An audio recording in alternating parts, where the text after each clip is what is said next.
Kapitulo 1. Si Nephi misugod sa talaan sa iyang mga katawhan, nakita ni Lehi sa usa ka panaawon ang nako nga gili sa kalayo og nagbasa gikan sa basohon sa panagna. Gidayeg niya ang Dios, gitagna ang pag-anhi sa Masayas ug gitagna ang pagkalaglag sa Jerusalem. Siya gikukod sa mga Hwedo, mga 600 BC. Ako si Nephi. Natuo sa mga maturang ginikanan busa ako gituloan sa tanang nakatunan sa akong amahan og nakasinati sa daghang mga kasakit sa akong panahon. Bisan pa gipaan ka sa Ginoo sa ko na mga panahon. Oo, nakabaton sa dako nga kasayuran sa kaayo og sa mga misteryo sa Dios. Busa ako naghimo og usa ka talaan sa panghitabo sa akong mga panahon. Oo, naghimo ako og talaan sa pinulongan sa akong amahan nga naglakip sa kiadman sa mga Hwedo ug sa pinulongan sa mga Hiftoan. Ug ako nasayod nga ang talaan diin ako mihimo tinuod ug ako mihimo niini sa kaugalingon ko nga kamot. Ug ako mibuhat niini sumala sa akong kasayuran. Og nahinabo nga sa pagsukod sa unang tuig sa paghari ni Zedekias, hari sa Juda, ang akong amahan si Lehi ingon nga nakapuyo sa Jerusalem sa tanan niya nga panahon. Ug sa mao gihapon nga tuig di ay miabot nga mga propeta nga nanagna ngadto sa mga katawhan nga sila kinahanglang magkinusol o ang dako nga dakbayan sa Jerusalem pagalaglag gayud. Busa nahinabo nga akong amahan si Lehi samtang niya mipadayon nagampo ngadto sa Ginoo. Oo, gani sa tibuok niya nga kasing-kasing alang og tungod sa iyang mga katawhan. Og nahinabo nga samtang siya nagampo ngadto sa Ginoo, dihay mitungha nga usa ka dako nga gili sa kalayo og diha ibabaw sa dako nga bato sa iyang atubangan. Og siya nakikita og nakadungon pag-ayo tungkol sa mga butang diin siya nakikita og nakadungog hilabihan ang iyang pagpangihurog. Og nahinabo nga siya mipauli sa iyang kaugalingon nga balay ni Jerusalem og siya mihigda diha sa iyang higdaanan kay kidaog siya sa espiritu og sa mga butang diin iyang nakita. Og kay gidaog sa espiritu siya gikanoy usa ka panawon ingon sa nakita niya nga bukas ang kalangitan og siya nagdahom nga siya nakakita sa Dios nga nalingkod diha sa iyang trono, giliukan sa dili maihap nga hutong sa mga anghel ingon nga nanagawit og nanagdayeg sa ilang Dios.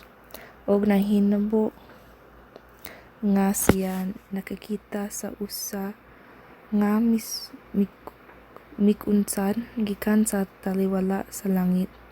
Og siya nakasudong sa iyang kasilaw nga molabaw pakay sa adlaw sa utong tuktok.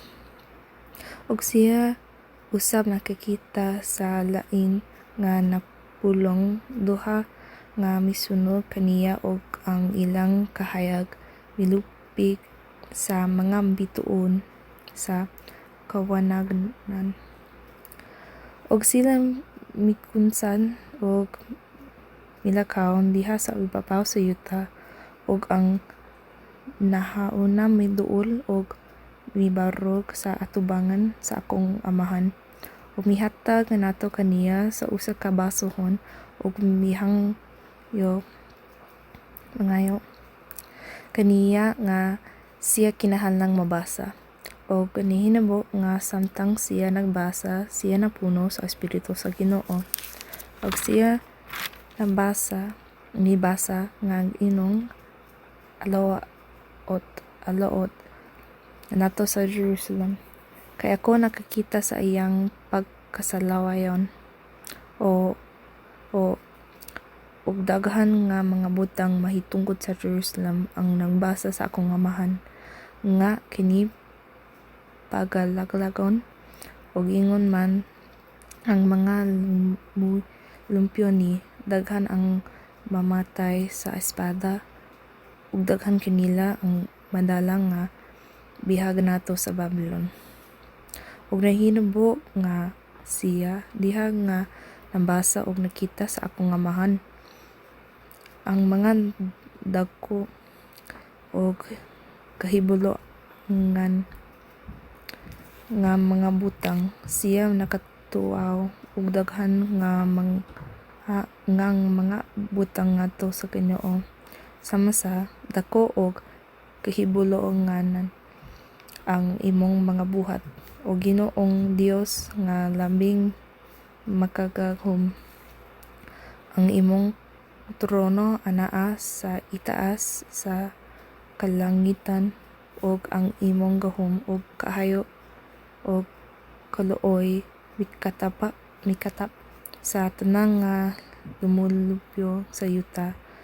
Og tungkod kay ikaw maloloyan, ikaw dili motugot nga kinsa kadto nga moduol nganha kanimo nga sila malaglag.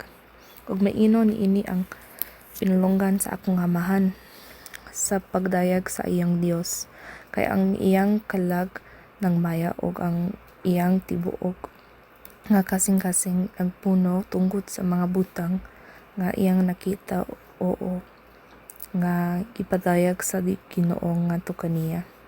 O karon ako sinify dili mohimo sa hingpit nga asoy sa mga butang nga gisulat sa akong amahan.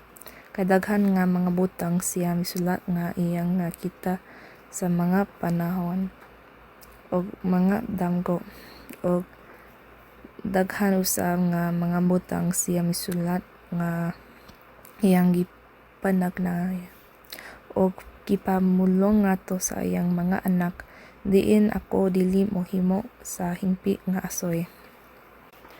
Apan ako naghimo og asoy sa mga kahimoan sa akong mga adlaw.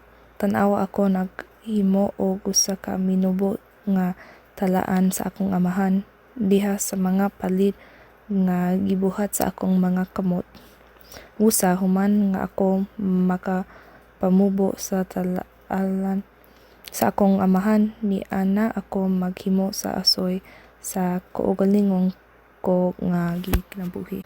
Busa ako buot nga kamo mahibalo nga human ikapakita sa Ginoo ang daghan nga kahibuluganan nga mga butang ngadto sa akong amahan. Silihay oo mahitungkod sa pagkalaglag sa Jerusalem. Tan-awa siya miadto sa mga katahon og misugod pagpanana og mipadayag kanila mahitungkod sa mga butang nga siya nakakita og nakadunggot.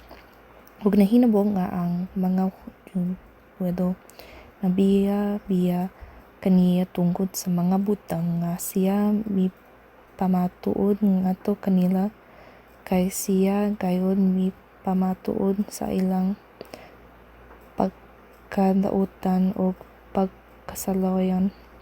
og sila mipamatuod sa mga butang.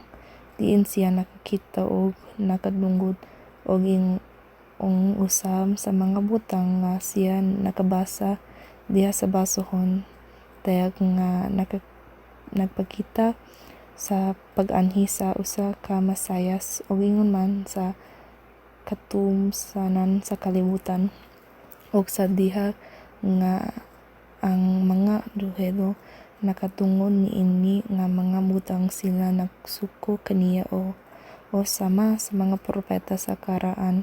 Diin sila misalikway og mibatong og mipatay og sila usab nga nagtinuha sa iyang kinabuhi nga sila unta mohunos niini. Apan tanawa ako si Nephi, mopakita kaniyo nga ang malumo nga mga kaluoy sa Ginoo anaa ibabaw sa tanan kinsa siya mipili tungod sa ilang hugot na pagtuo aron mahimo sila nga malingon maingon nato sa guhom sa kaluwasan.